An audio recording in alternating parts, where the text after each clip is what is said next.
السلام علیکم ورحمۃ اللہ وبرکاتہ۔ یہ مسجد رسول ہے۔ یہاں پہ غزوہ تبوک کے موقع پر حضور پاک صلی اللہ علیہ وسلم کا خیمہ یہاں تھا۔ یہاں پہ 2 مہینے حضور پاک صلی اللہ علیہ وسلم نے قیام کیا۔ اس کے پیچھے قلعہ ہے، آپ کو بھی بتائیں گے۔ روم والے تو پلاننگ کر رہے تھے کہ مدینے کے اوپر چڑھائی کریں گے، ہراقل پلاننگ میں تھا، لیکن حضور پاک صلی اللہ علیہ وسلم نے 30,000 کا لشکر لے کے مدینے سے روانہ ہوئے۔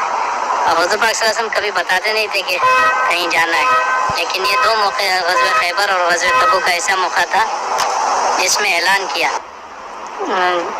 کہ ہمیں تبوک جانا ہے، اور 30,000 کا لشکر تیار ہوا، کیونکہ مدینے میں کھجور کا سیزن بھی تھا، مدینے والوں کو وہی سیزن تھا، لیکن اس کے باوجود بھی 30,000 کا لشکر لے کے حضور پاک صلی اللہ علیہ وسلم یہاں ہے۔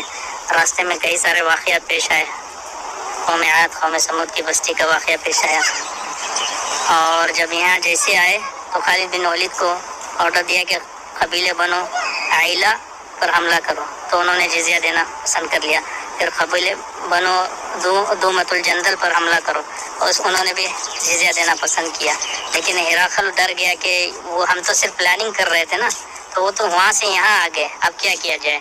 تو پھر وہ ہراقل جو تھا عالم بھی تھا، ہراقل کا جو بادشاہ تھا وہ عالم بھی تھا، تورات اور انجیل پڑھا ہوا تھا۔ اس نے کہا کہ ہم سوچتے ہیں، تو حضور پاک صلی اللہ علیہ وسلم نے اس کو خط لکھا کہ بھائی میں تمہیں دعوت دیتا ہوں ایسی جنت کی طرف جس کے 7 آسمان 7 زمین سے بڑھ کے ہے، تو اس کو دعوت دی، تو خط لکھا، تو اس کے جواب میں اس نے کہا کہ کیا کیا جائے، تو کہا کہ ایسے آدمی کو ڈھونڈو جو تورات اور انجیل کا عالم بھی ہو، سمجھدار بھی ہو۔